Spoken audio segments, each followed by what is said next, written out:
Good afternoon, everybody. Thankfully, it's Friday once again. And this is episode number 156. And you've just seen the fact that we're celebrating having done 150 of these. You saw the introduction there. And I also hope you've noticed at the bottom of your screen, you'll be seeing the text as we're speaking.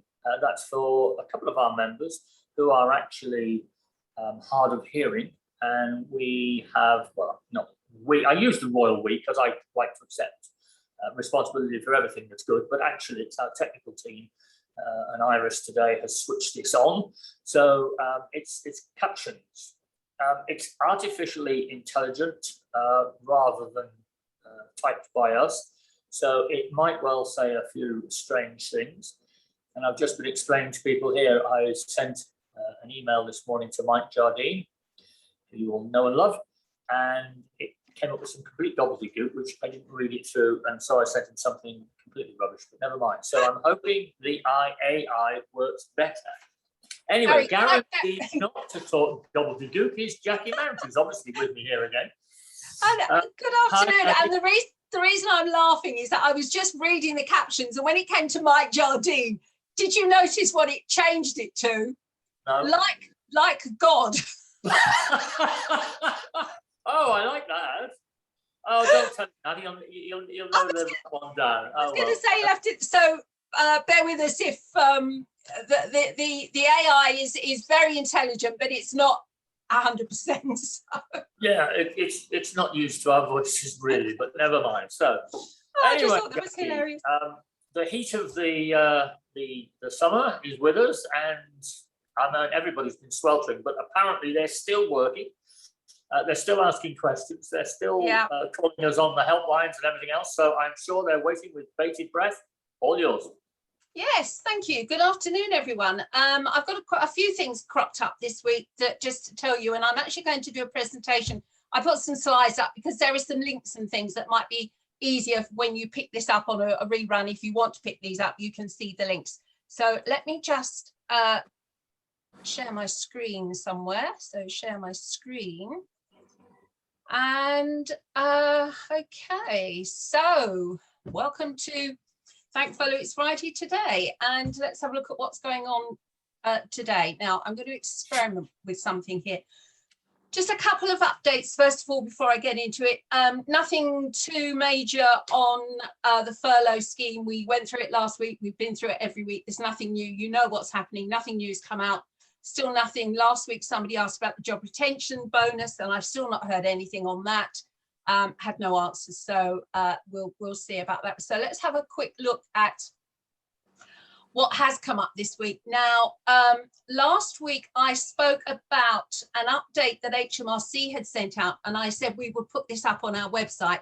So we've done that now, and there is the link. And if this works, that will should take you into. Oh no. I've got to log in. I'm not going to do it. I'm not going to do that because I'll have to log in. That will take you into the resources page on our website. You'll have to log in because it's members only.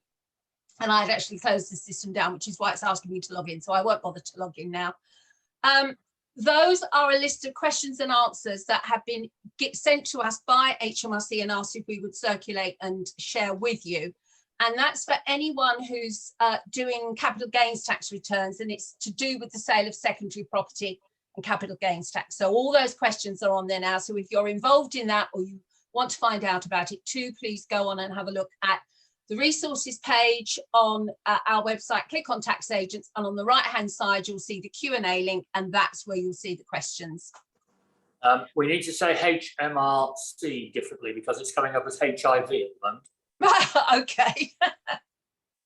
Yes, this is an interesting. I'm going to read that now as we're going along. Anyway, the second one is an update came out this week. If you're traveling, this is probably for clients, but these are people who are traveling to and from the EU and carrying goods and cash. Now, we all know what happens when you export through a freight forwarder. There's a little bit of information here. Again, if hopefully this time, if I follow that link, it should, yes, it does. It should take me into this. So that's where the link takes you, and it's one of their regular updates that we get. And there are lots of questions and answers there. about what to do is if I'm traveling, if I'm taking goods, if I'm bringing goods in from the EU, and taking cash in and out, large amounts of cash over £10,000, how to declare it, what you must do with things like that for customs and excise and import VAT and all sorts of things. So that's just a little one there. Now, what I want to look at today is the 5th stage grant. Now, we know that this is available from this month, and people are being contacted by HMRC to start doing this. But what came out yesterday is a list of how they're actually going to calculate this, and some facts and figures and some examples. So I thought it would be worthwhile running these through with you. Again, there is a link there to it, which will take you into the particular page on gov.uk. And what I'm going to do today is I'm going to pick out certain sections from this screen on HMRC to go through with you to explain how it's actually going to happen. Or if you don't have the link, if you just put in the 5th stage grant, it will come up with a direct link into that page. So let's remind ourselves, the claims are open until the 30th of September, but HMRC will be contacting individuals with their start date for claiming. And if you haven't got your start date, you won't be able to make the claim. Don't forget, it's your clients that have got to make the claim, not you. Now, as we know, you have got to make, you've got to provide turnover details. And once you've done that, when you go into the system, they put the turnover details in that they're asked for. And then HMRC will then check it and come back and tell you how much grant you're going to get. So it's not an automatic thing. Now, what you're going to have to provide are turnover for the 2021 tax year and a comparison figure for any or all of the following years if you or your clients traded during those years. Now, the 2 years you need to have ready are 2019-20, which is the last year, tax year that you did. You will have done those self-assessment tax returns. They will have been done for the 31st of January. And 2018-19 in certain circumstances. Now, HMRC are also saying that you should have 17-18 and 16-17 available if your client's been trading back that far. Now, at the moment, all the examples that they're giving you on HMRC are only for the last 2 years. So the earlier 2 years I put in brackets because I haven't actually seen those referred to in that HMRC document as yet. So basically, it's there, but you might need them. So make sure that if your clients are doing this, they have the relevant information, and they are going to come and ask you for this. And you're going to be the ones that are going to have to give them this information from your systems. Now, remember, there are 2 possible rates for the grant. They'll get 80% of average profits if turnover is down by more than 30% across the comparison period, and 30% if the profits are reduced by less than 30%. Now, normally you would be expected to use the 1920 as the comparison year, but later on I'm going to show you a slide as to when you might be able to use the 1819 if that year is better, to give you a larger percentage. So we'll see where it goes. So these are the relevant dates. Now, as you are aware, if you're doing self-assessment tax returns, the tax year or your accounting year, if it matches the tax year, can be anything from the 1st of April to the 6th of April for your start date. Now, slightly aside from this, in one of the consultations, I'm going to talk about this a bit later on, in one of the consultations that's been going on recently, they are talking about changing the year of the tax, the accounting year, so that it matches the tax year for sole traders and partnerships. And something has come out about this in the last day or so, which I'm going to mention at the end of my slide. But you need to be able to produce the dates for your turnover for any of those dates. Now, I don't know how all your software works, but as I understand it, most of the software runs from the year will run from say the 1st of April. So I think most people will be giving comparative turnover dates from the 1st of April 2020 to the 31st of March 2021. Now we're halfway through, more than halfway through July. So as the good ICB bookkeepers that you are, you should have had that those accounts completed up to the 31st of March 2021, you've got those figures to hand, everything's been cleared down, reconciled, and you're ready to go. So this shouldn't cause our members any issues at all. Where this will cause an issue, however, is if the clients or the individuals have not got somebody who's doing their accounts and they don't have their relevant turnover until the 31st of March, they're actually going to have a problem with this. And it may very well be that if they've done this themselves, then you might find people are contacting you because they've gone online to answer these questions. They don't know the answers, and you might find that they're going to come to you for help. Now, if your accounting year doesn't match the tax year, i.e. you've got a different basis date to this, whatever your accounting year is, it doesn't matter. It is these tax dates that you need to do for comparison. So you may be looking at turnover which goes across your year, your accounting year end, but it has to be the turnover that falls within the relevant tax years.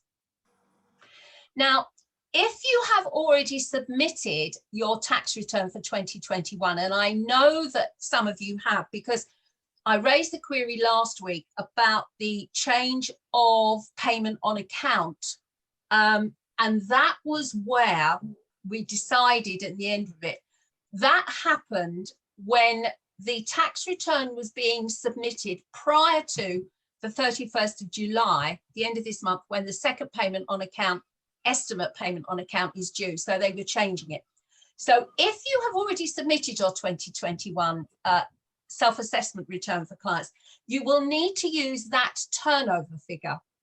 Now, if the self-assessment return hasn't been submitted yet, you'll need to use the figure in the accounts. But if that then changes when you do your self-assessment return, and remember it's turnover, not profit, then HMRC will check that the figures actually match. And if they don't, they'll come back and they will amend the grant. So do be careful about that when you're doing your figures, to make sure that the figures that you're giving to your clients to do this are accurate and you have actually completed accounts correctly up to the 31st of March. And remember, it's turnover, not profit. So we don't have to worry about any of these accounting year-end adjustments that you may get from the accountant. Now, what you don't include, now we've had this question, we couldn't answer it, but you definitely, these are things that you do not include in your turnover. It is your trading turnover only. So you don't include anything that falls in other income. So things like interest payments, that sort of thing, dividends, personal income. This is purely from your trading.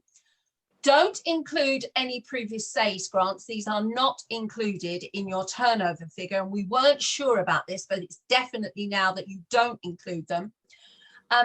If your business has been folded into Eat Out to Help Out, you don't include any payments you'd get for those. You're looking purely at your turnover, and any other grants that you've been given, you can ignore. So it is purely the trading figure that you turnover figure from your trading. So that's cleared up quite a few of those questions. Now, interesting on partnerships. Now, if you are doing the accounts for a partnership, you might want to go in and actually look at the guidance. But what I've actually done for partnerships is I've taken this straight off gov.uk.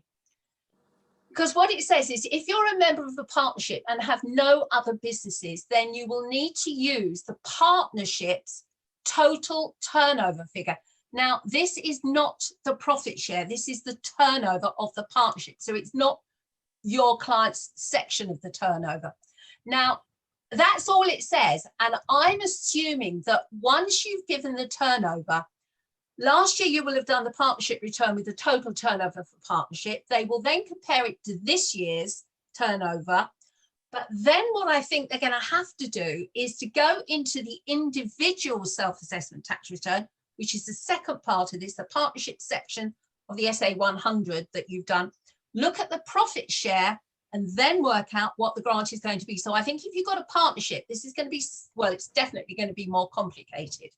So a member of the partnership with no other income, you're going to have to give the partnership's total income to each partner so that they can declare that for their own application for the grant. Now, this is where it gets more complicated. So if you're in a partnership, but you've also got other forms, another business, so you've got a partnership and a sole trader, this is where it changes, because you don't give the partnership's turnover. You'll need to work out and include the percentage of turnover that's linked to the partnership share. So if it's two partners and they share the profits equally, then you declare half of the partnership income plus any income that you've got from your sole trader business. So if you're getting, say, a 30% share, you'll declare 30% of the partnership income plus your sole trader business. So that's number 2. And number 3 is if you joined halfway through the year, so you haven't had a full year's partnership trading, again, you will need to work out your client's share of the turnover for the period involved, plus their other income.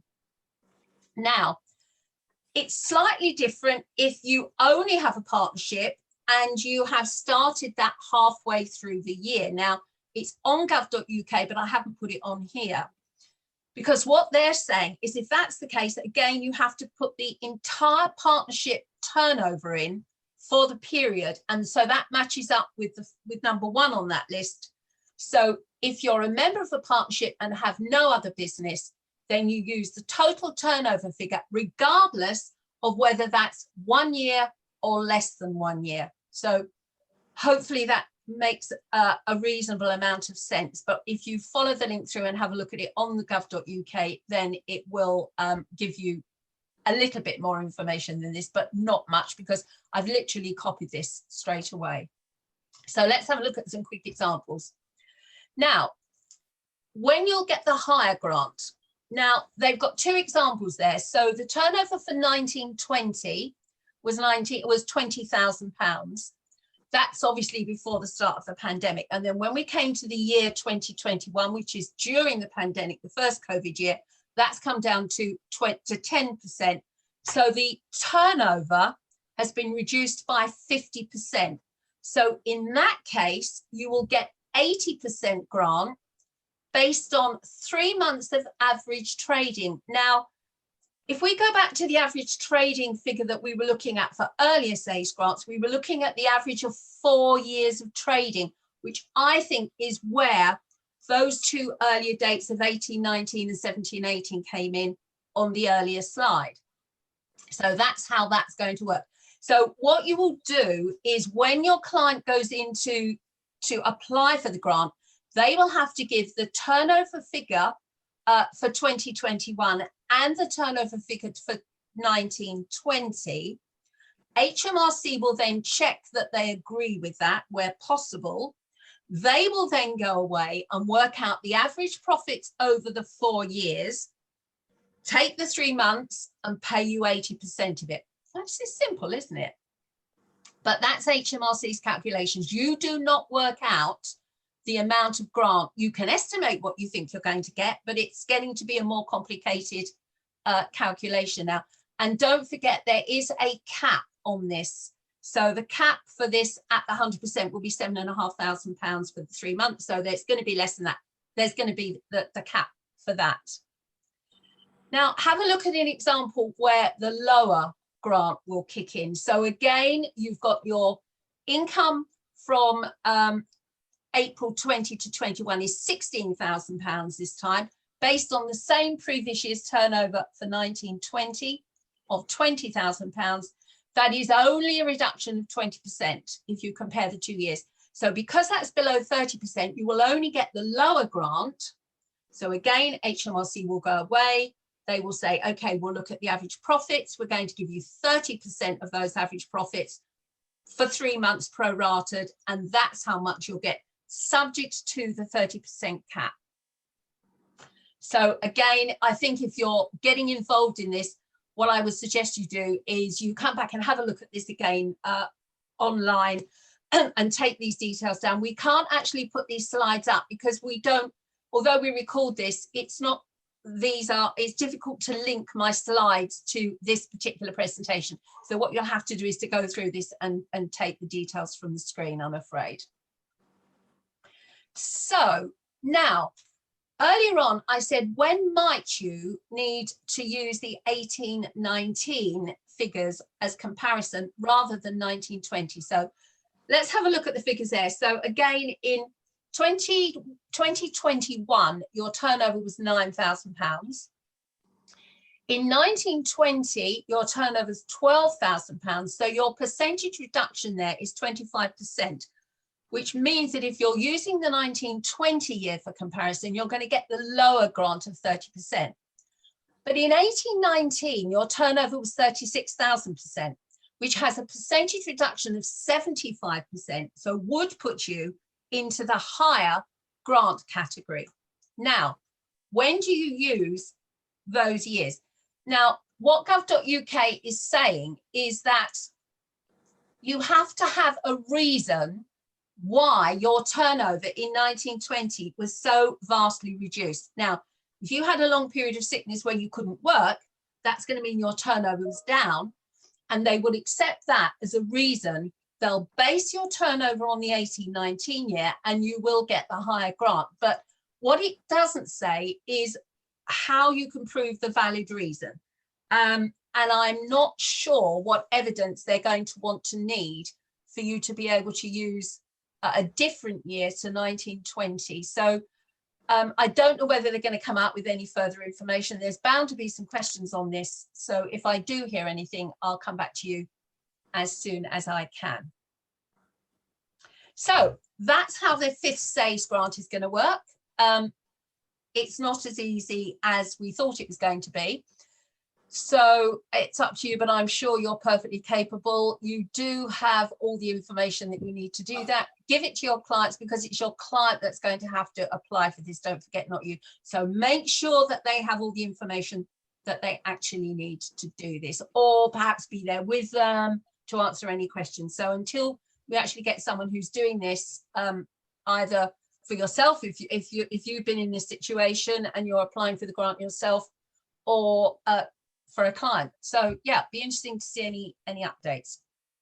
Now, this week we had another legislation day, and as you're aware, ICB have been responding or making responses to a number of consultations, and we've done some in the last 3 months, and we did some earlier in the year and towards the end of last year, and the responses for those are now out. Now, I have not had a chance to go through them because there are an awful lot of them. I'm going to work my way through them and do a summary, and anything that I think is useful for you, we will obviously get out to you. But a lot of the legislation that's come out of that, where they've taken decisions based on the consultation responses, are now becoming part of the draft finance bill for 21-22. So we would hope that some of this will come into legislation. And there is one in particular that I'm going to talk about in a moment, which I think will certainly affect us, that I've been reading about this morning.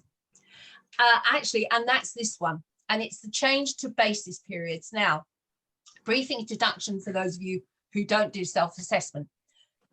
As I said earlier, you have the tax year runs from the 6th of April to the 5th of April the following year. And if you have a client who is being, I would say, sensible, then your accounting year will match the tax year, and it makes things a whole lot easier. But if you have a client whose accounting year does not match, because let's say they start their business on the 1st of October and they decide they're going to run from the 1st of October to the 30th of September, what happens with the self-assessment tax return is, come the following April, you have to submit a tax return for the first 6 months of their business, and they have to pay the tax on that. So that takes their first 6 months. A year later, you produce the first accounting year, so the 1st of September to October, and you will, or your client will pay tax on that entire year's profits, but they will already have paid tax on the first 6 months. So they're paying a double taxation whammy if they don't match the tax year. And that's called rollover profits. And what happens is, every year you roll this tax payment forward until you cease trading, when you use it to offset your last year's tax. Now, anyone who's involved in this, it's a nightmare. It's something I've always tried to get clients to make sure that if they're sole traders or partnerships, their accounting year matches the tax year, because it makes your life a whole lot simpler. Now, One of the things that's come out of the legislation that's coming out that they're hoping to legislate in is not that you have to run your accounting year from April to March. You can still have an accounting year whenever you want, but the tax is going to be paid on the fiscal year's income. So you're going to have to produce a set of accounts from the 6th of April to the 5th of April, or 1st of April to the 31st of March. That's fine. And that's what you're going to be taxed in. And what they're going to do is they're going to hopefully bring this in within the next couple of years. And it's coming in, if the legislation is passed, from the start of April 2023. So the first year that this will apply will be 23-24, which just happens to be when MTD for ITSA comes in, which actually makes perfect sense because we've all had concerns about ITSA and what happens to change of year and everything else. Now, what happens to the rollover tax that's been paid? There's going to be a transition year running, which is going to be the previous year. So by April 2023, all of the overlap profits will have been used up. So if you think this through, anyone who's in this situation, when you come to do your tax return for the year 2022 to 23, you will work out your tax. But if there is an amount of tax that's been paid from the first year, you will use that against your tax bill. So it will be cleared for the accounts that are submitted for the year 2022-23. So by the time we get to April 2023, when NTD quarterly reporting starts, all of the tax will be used up and you will start to report quarterly. And once we get to March 2024, you will simply have to pay the tax based on that year's trading. Now, I don't know what's going to happen yet to payments on account. I haven't seen that. We had raised it as an issue, but I haven't seen that. And I think that's going to come out in the fine detail as the legislation goes through and this is developed. Eventually, it will make our job a lot easier. But I think you're going to have to be very careful when you do your 22-23 self-assessment, or if you're not doing it yourself and it's going to an accountant, make sure that that is included somewhere and you're aware of this. I don't think the accounts won't be in your sole trader accounts because it's not like corporation tax where the corporation tax provision sits in the accounts, because this is a personal payment. So it shouldn't be included in your sole trader accounts unless it's tucked away in the drawings account or somewhere. So it shouldn't cause any problems, but just be aware of what's happening. And that's all I have with you for you today. So I'll clear my screen down and you've got some questions and chats coming. There's been quite a few things on that this week, Jackie. I know that we've just been invited to a webinar with the Office for Tax Simplification. Bill Dogwell, who everybody knows when he came on here, actually quite early on in lockdown, wasn't it? He was talking about how we're trying to simplify tax. I mean, the options are numerous, but moving back to the 1st of April is one, which doesn't sound very much, but it is. It's messing a lot of things about. The other one, of course, is going for the 1st of January, which I think might be a bridge too far for a lot of people, but it's something they're looking at. And the interesting thing was a couple of our members have said that a particular piece of software, I won't mention which one, they couldn't start a year on the 5th of April when they were. It suddenly went back to the 1st of April all the time. Eventually, I think they probably were testing it and forgot to switch it back on properly. So they may well be preempting something the government's thinking about. I don't know. Yes, I mean, what happens at the moment, and as I understand it, that this will continue, but at the moment you can have a year end or a year start anytime from the 1st to the 6th of April, because the software tends to go from the 1st of April monthly from that. I certainly have not ever used 6th of April, and you can say, well, I matched the tax year, but actually my accounts are from the 1st of April to the 31st of March. And I do know that I think there was a consultation on changing tax year basis dates from Office of Tax Simplification. We actually put a response into. So These mixed match of years are always a bit strange. I know a lot of the professional bodies, they have a calendar year for their subscription. Everybody pays a subscription on the 1st of January, which means that if you join an organisation on the 30th of October, they do some weird calculation, and in some cases you don't pay anything, or I think you pay a half-year subscription at any time during the forming year. So, some people then leave their membership application until the 1st of January, otherwise they lose money. And I remember working with other bodies that got very confused about all of this. So trying to align everything is difficult. And if you think that's all difficult, I'm not sure. We need to check later with our people that are looking at the auto text at the bottom to see if it is actually helping, because a lot of the stuff that's coming out there, I was reading. In fact, I was reading that more than listening. I do apologise. But wait, no, actually, Gary, I'm going to cut in there because there's a lovely comment from Terry. I wasn't even going to give him the best Terry round. I won't mention it. Thank you, Terry. I appreciate it. No, it's all right. Terry said, thank you very much to ICB for sorting it out for members who need this. The other advantage is, of course, that if you wish, you can switch Gary off and just watch what he's saying on the text. Yes, all right, never mind. I am broad-shouldered. I have to take as much as I give, and I do give it out a lot. But anyway, just very quickly to mention now, whilst we were talking about software dealing with all these things, big surprise for most of us this week is Gary Turner from Xero has announced that he is stepping down. Oh. And he's been there now for 12 years. He set up Xero with Rod Drury. Rod set up the whole thing over in Australia, and Gary went out there at that time and came back here and launched it in the UK. We were privileged to meet Gary the first time when our offices were out in Wolverton, out in Hampshire. He came and sat with us and told us all this wonderful stuff about what this new software was going to do, and it sounded so exciting, and it proved to be the case. And Gary actually has spoken at every single summit that we have done, so that's a major achievement.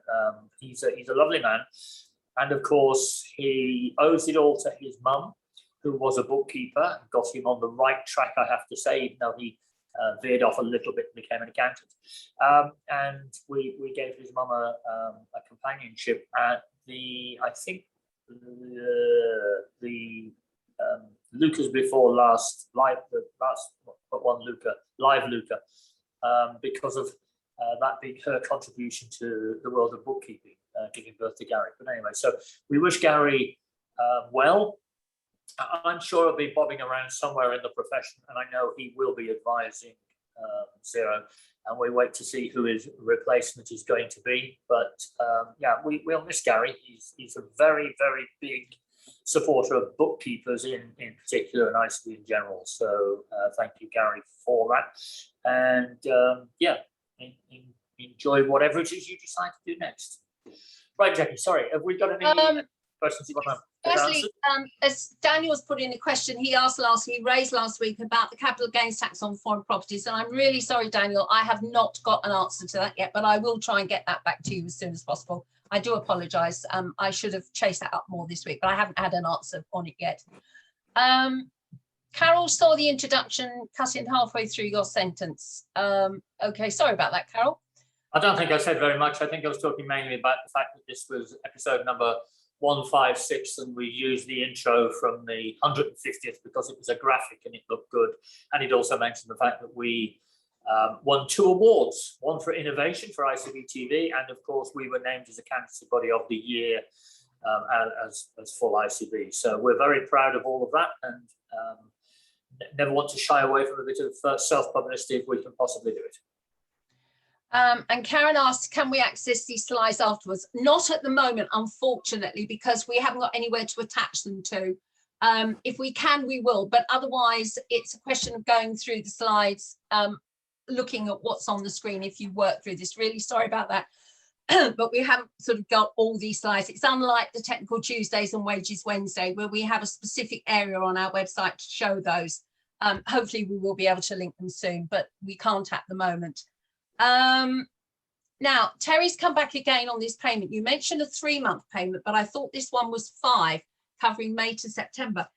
Yes, it does cover May to September, but I still think they're only using 3 months. So I think I've got a feeling, I said this before, that it means it's going to cut it down even more than you're getting for COVID. I will check that, Terry, but I think it is 3 months average profits, but I will try and check that during this afternoon and get back to you on that one. And Linda has said 2019-20 was during the start of COVID, so that would be a reason for using the previous year for turnover figure. Actually, I think I'm completely losing track of my years here. The actual pandemic started round about February, March 2020. It was only last year, wasn't it, Gary? Wasn't the year before, was it? Or was it not? We've been locked down now for 18 months. So that would have been, so I'm sure it started. 2019, isn't it? We're March 2019 when we originally got the close down. We're now 21, so that's 2.5 years. Yeah. 20, 21. We were using, for the coronavirus, we were using the previous year's income, which was going back to April 2019. So I think this started last April. It's been 18 months, which would be March 2020. So the 1920 was the last year, full trading tax year, that everything was reasonably normal. And it was only the month of March, the very last month in that tax year, that was affected. So they're saying that really the major close downs happened from April last year. So that's why they're using 1920 as the last normal trading year. But if you were unable to work during the year for any reason, they're allowing you to go back to a previous year, but you have to give. I've just checked. Yeah, March 20, 16th, Debbie said. March the 16th, 2020 was the first one. So that's why they're using the 1920 figures, which goes from the 1st of April to the 31st of March 2020 as your last normal trading year. And then once we were into the job retention scheme figures for furlough, we were going back to April 2019 for comparative monthly figures. So thanks, Debbie, for that. So hopefully, Linda, that sorted that one out. That's why they've done that one. Anything else? We've actually got a newsletter coming out at the moment. I'm not quite sure if it's out yet, to be honest with you, because I've seen a proof version of it. So I'm not quite sure whether that's gone live. I haven't seen. It talks also about the Inspire Tour, an extremely successful Inspire Tour, and the numbers look fantastic. There's a graphic there to explain that. And the most difficult to believe, I suppose, really, but the most popular section of that was actually the AML presentation, which people are still very, very keen to learn about, which is fantastic. And I was looking back yesterday to try and find one of our previous issues, and I came across a mic on Monday. Now, I haven't looked through all of them, but this particular mic on Monday on Facebook alone got 3,200 people watching it. So if you think that there's that, plus then there's people who logged in through the normal My ICB, and other people come on to onto other ways of looking at this. We worked it out that one particular episode got just over 4,000 viewers, which I think is absolutely brilliant. So well done for that. I have a look at some of the others. Obviously, Jackie, you've got a lot of high numbers there as well.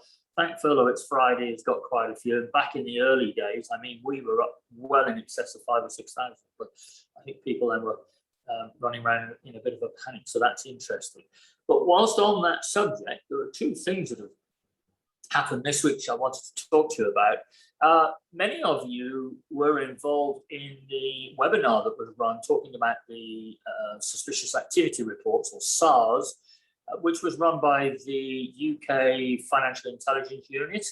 And we had, I think, about 400 people attending that. And most of you have reported that you thought it was very useful.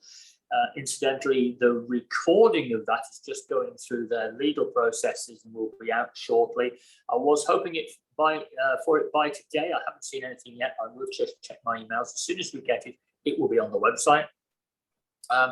But the man who appeared on that, Khurram Javed, I did mention last Friday, I'd had a word to see if he would come on and do an ICB TV with myself and perhaps a couple of others. And he said yes. He's now confirmed it will be Thursday, the 14th of August.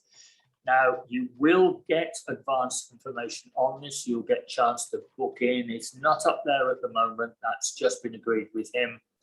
And our team will be working on that to make sure everything's there. So if you've got any questions in advance, please let me know. But we are going to be asking some quite hard-hitting questions. We want black and white answers.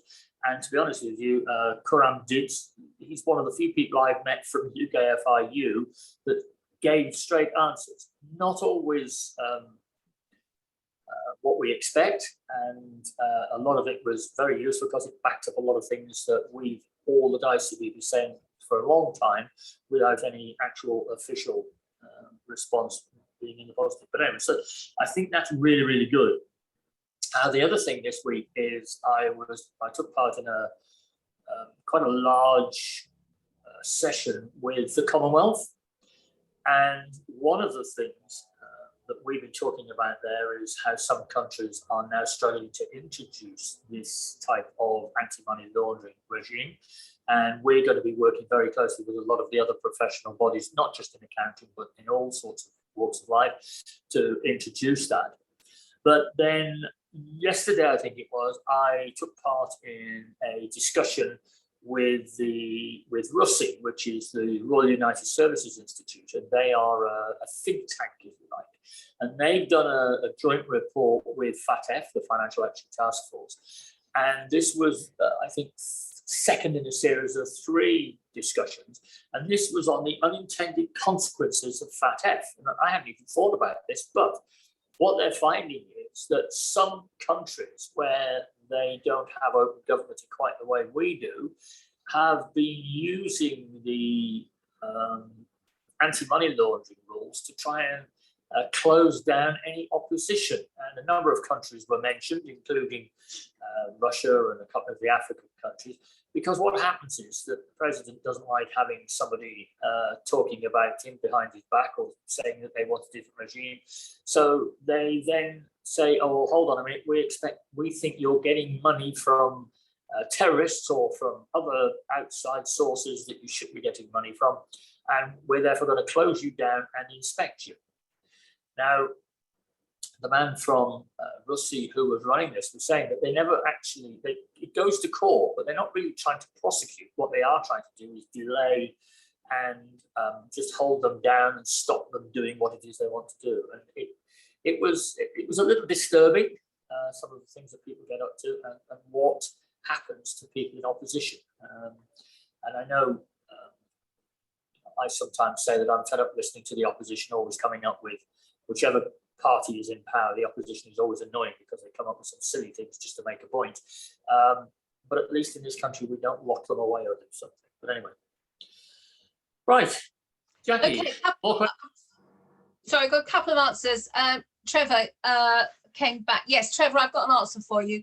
The 30-day for selling residential property and paying the capital gains tax is for a UK resident selling a UK property. So if it's a foreign property sale, it has to be reported and paid, but the 30 days apparently does only cover a UK resident selling a UK property. So hopefully that sorts that one out for you, Trevor. And yeah, got your message. And the other query I think that's here is Yolanda. Good afternoon, Yolanda. Was watching an HMRC seminar and they look at the trading effects from May 2021 until September 2021. Now, obviously, we're not at September 2021 quite yet, so I'm not sure. I have a feeling that where this might happen is that you have to make some declaration that your trading has possibly still been affected within this first 6 months of this year. and has been reduced, because if suddenly your profits have gone sky high, you may not be eligible to claim. So I think you probably have to make a declaration that you're still trading and your income is still down. But I think they are looking at the comparison between the previous year and the year before that to work out exactly how much grant you should get. So it looks to me, Yolanda, as though you have to declare your profit, your turnover is still down due to COVID, and then they use the previous 2 years to compare to give you the grant, because they've got to sort of work on this somehow. And I think that's possibly something I've missed. So hopefully that sorts that one out, Yolanda. Okay. We've had a small number of members, I think it's 2 now, possibly 3, that have said that they've come across clients who've decided to drop them as their bookkeepers because they are starting to use a bookkeeping service overseas. I think 2 were in the Philippines, 1 was in India. This could happen. I mean, the thing is, the prices they're charging are ridiculous. They are normally £10 per hour or less, which in India or somewhere like that is actually quite big money, but it isn't over here, of course. So they're selling their accounts overseas.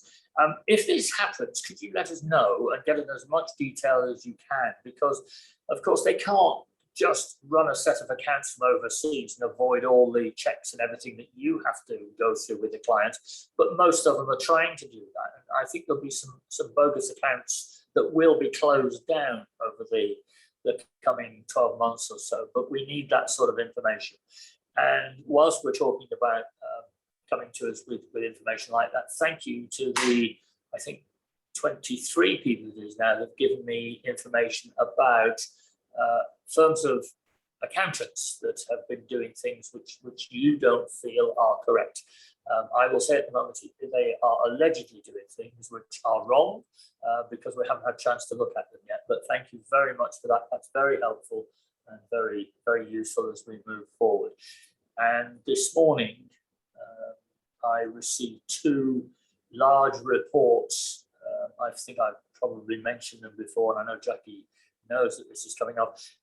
We are, by mid-October, required to produce quite an extensive report on how we monitor for anti-money laundering, fraud, various other aspects of irregular financial trading.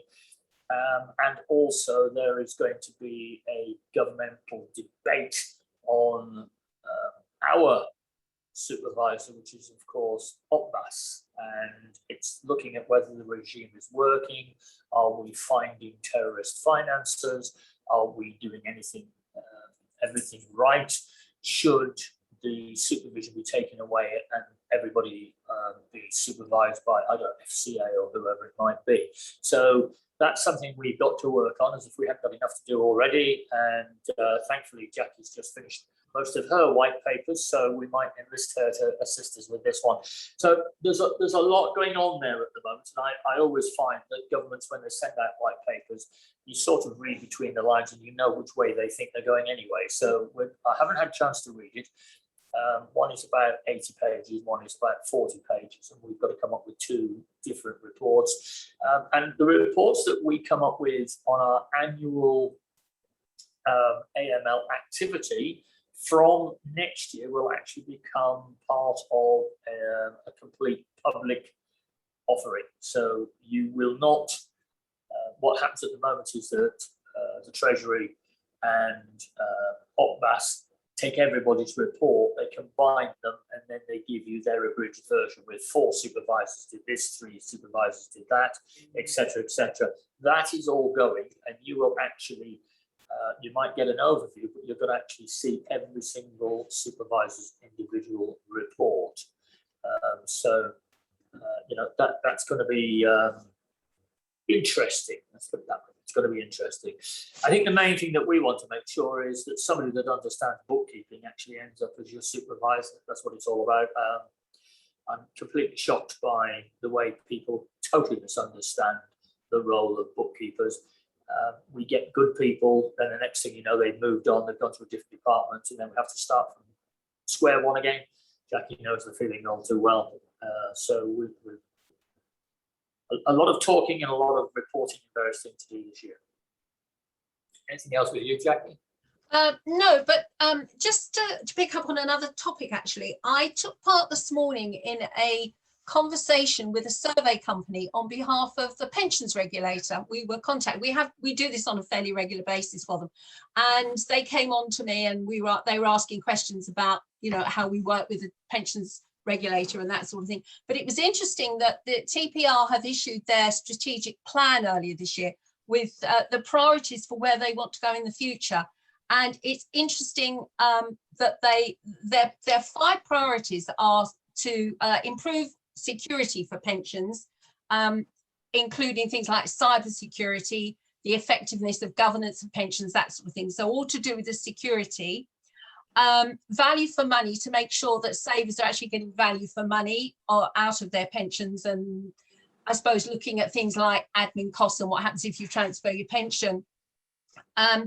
They're also looking at the smaller pension pots and the smaller pension companies to see these are the ones that are at risk of going down. And I know there is some work going on at the moment on pensions to see whether or not some of these smaller pension schemes can be combined into a larger, almost master trust to keep savers' money more secure.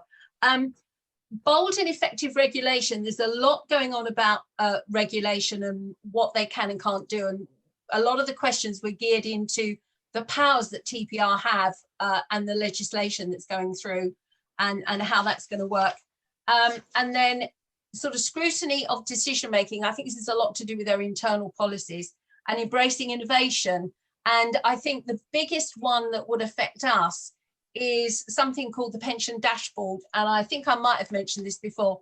And it's to do with the fact that every individual could then log in to the pensions dashboard and actually see exactly where their pension funds are, how it's performing and everything else. So that's going to be a big step forward. So there's some work, a lot of work going on at the pensions regulator at the moment. Yeah, I think that's a constant, isn't it? I mean, we've had a discussion recently about people who have cashed in their pensions. Yeah. And a lot of people have also sold the property that they live in to give money to their children before they're too old to take advantage of it. So people are finding themselves with a very large mortgage and no pension when they come to retire. Yeah. And, you know, people are, well, they're saying they've been forced into it by young people who want to get a house, you know, and all this sort of stuff. And pressures are being applied. But yeah, it's not working out quite as well as everybody thought about it. Although I did see another report that said people who had cashed in their pensions, it had been expected they'd go and buy fancy cars and holidays, etc. They haven't actually done that. A lot of people have invested in other things like buy-to-let homes, etc. But some haven't, and some are getting into themselves into a bit of a mess now. And those people who have had a buy-to-let house, or several of them, a lot of them hadn't realised there were taxation liabilities. Yes. And I think also they are now getting a bit of a rude awakening, particularly if they've had something for 3 or 4 years and not done anything about it. Still, such is life. No more questions or anything there? No, I don't think we've got any more. Yolanda just came back and said thank you for the answer. I hope that was all right. I've been struggling to find a decent film to tell everybody about this week. I've had a look at a couple of things this week. Most of you know that I like Bill Nighy. We lived not far from him when we lived in London, and we used to see him in cafes, and he always seems such a very nice man, and some lovely films he's done. So when his name came up in something called The Limehouse Golem, I thought, oh, well, that sounds all right. It's Bill, I'm sure he's fine. It was actually a little bit gory. It was as the word Limehouse might suggest, it was a bit of a Jack the Ripper type thing, but a bit of a kick at the end. It went a different way to what it was sort of pointing towards. So if you're happy to turn away from the screen occasionally, then you know that might be the one for you. Having done that, I was then flicking around and I found Marcella, I think it's pronounced, which is Anna Friel, and again, just somebody that I don't know her, but I used to live not far from her when she lived in Windsor. And I was shopping one day at the Bicester Village, and I turned around, and there behind me was this very short, very freckled young woman, Anna Friel. So that was nice for Nata. But I have to say, I got about halfway through the second episode and decided to skip through and see what was going to happen at the end, because I thought this looks as if that's also getting a bit gory, and I wasn't quite sure where it was going. So I haven't decided on that one. I'm not quite sure whether I'm going to finish that or not. What I am looking forward to is the new Bond, No Time to Die. It's now got it's had a trailer, an extended trailer, and now an even more extended trailer. I think they're going to give away half the film by the time it's done. It looks as if it's going to be fantastic. And so I'm looking forward to that. And I'm also looking forward to the second Top Gun. Those of you who watched the British Grand Prix at the weekend, and wasn't it great to see so many people getting out and being able to see a sporting occasion and doing their bit to promote Britain as the best place for the Grand Prix. And Tom Cruise was there as a guest, so he was talking about that. So it was good to see him having some fun. But that looks fantastic. Some great camera work on that. Neither of which are coming quite yet. So I'll keep you informed as soon as we know. I don't read much, so I can't give you any good books. But apart from that, Jackie, anything to add to the list? No, but it's interesting you mentioned Limehouse. I've got quite an amusing story that this is almost an ageist thing, really. You mentioned Limehouse. I was very fortunate. We lived in Limehouse for 3 years while I was still working in the office before we decided to move down here. And we had a lovely flat that we rented. I couldn't know where I could afford to buy in Limehouse, but we rented this beautiful flat actually right on the river. And I was looking at properties in the area to buy. We thought, well, we'll do a speculative wander around. Now, if you walk along Narrow Street, I don't know if anybody knows Limehouse, right on the river is a pub called The Grapes, which is owned by Sir Ian McClellan. And that's still there, and it's the original, and it's got his Gandalf staff behind the bar and everything. And he goes in there on a Monday. He lives just down the road. He goes in there on a Monday because they have a quiz night. But if you go opposite the pub, so on the other side of Narrow Street, away from the river, is a row of fairly modern houses that would say modern. They were probably built in the 70s. And at the end of the row of houses is one single Edwardian end of terrace. And we were looking at properties we were looking at a flat along there, and a very, very young estate agent was walking us along Narrow Street, got to the front of the Grapes and said, now, there's an interesting house here. And he said, it's different to all the others. And if you look at the end of the house, it's got printed, sort of spray painted on there, the house they left standing. And he said, and I have no idea why they've got that there. And I said, oh, come on. I said, you're obviously far too young. This area was completely bombed out in the war, because we're talking Docklands here. And this is the one house that was left standing, which is still there. And they just built modern houses up against it. And it's apart from the warehouses, which are still standing and have been done up, that sort of they rebuilt, and the Grapes pub, which is still there. There's this one house on the other side called the house they left standing.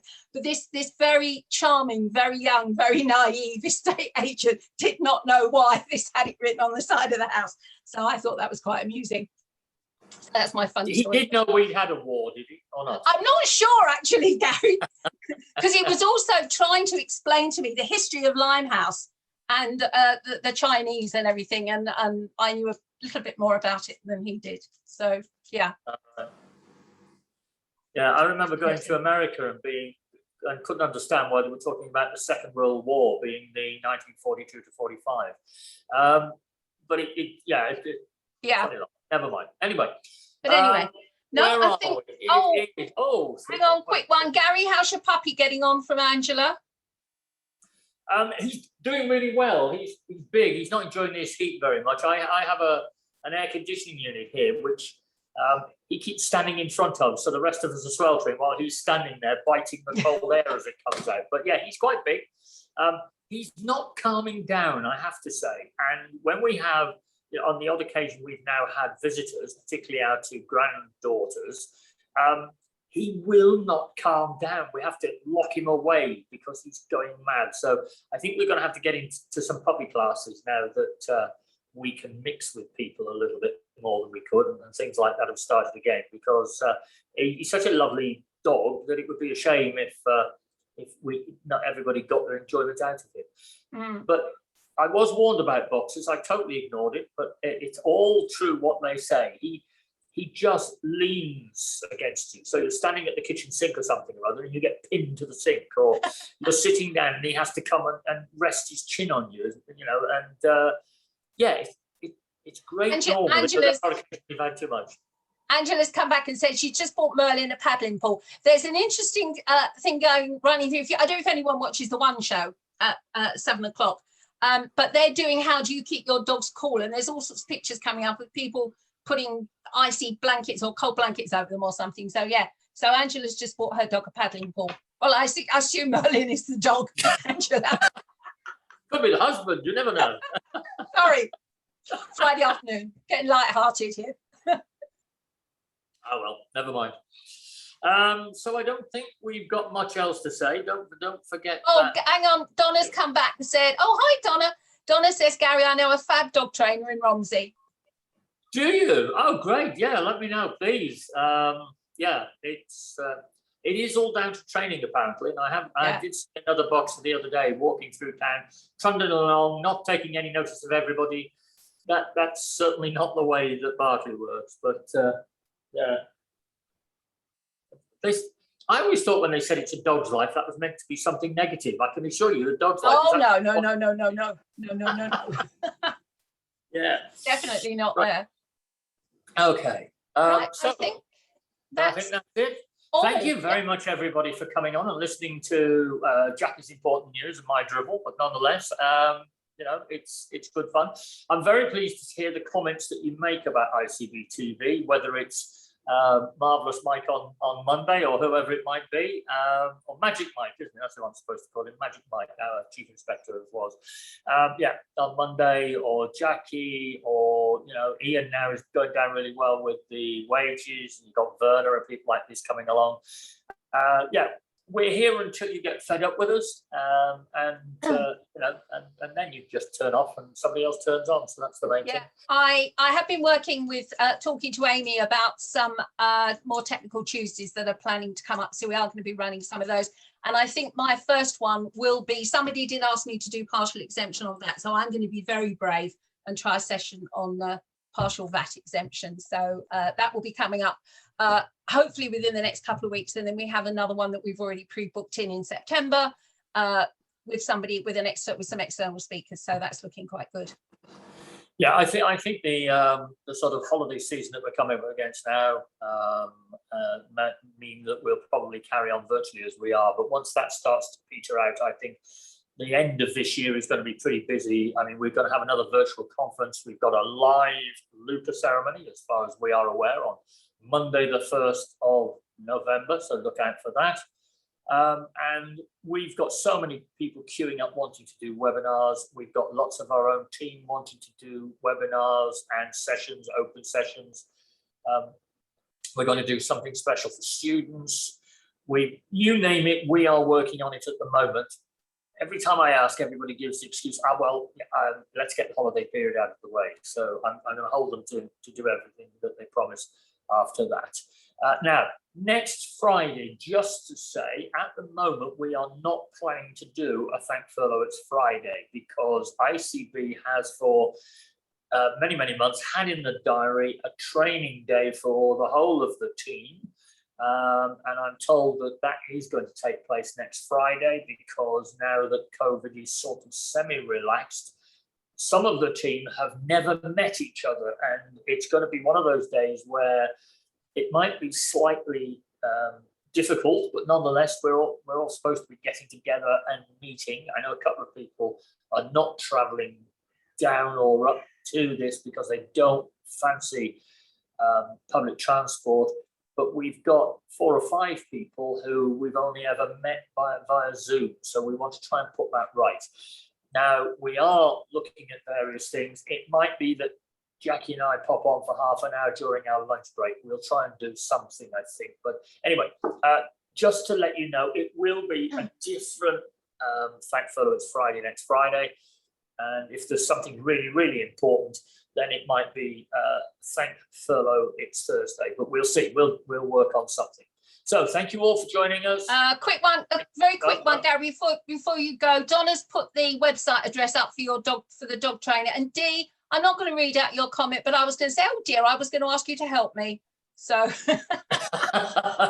All right. Okay. Well, thank you for the dog trainer. That sounds great. And yeah, Jackie, thank you as always. Everybody, thank you. We will see you. Well, let's say next week. We'll still see you, but probably a shorter, sharper version. So, see you soon. Bye, everybody. Take care. Bye. Bye.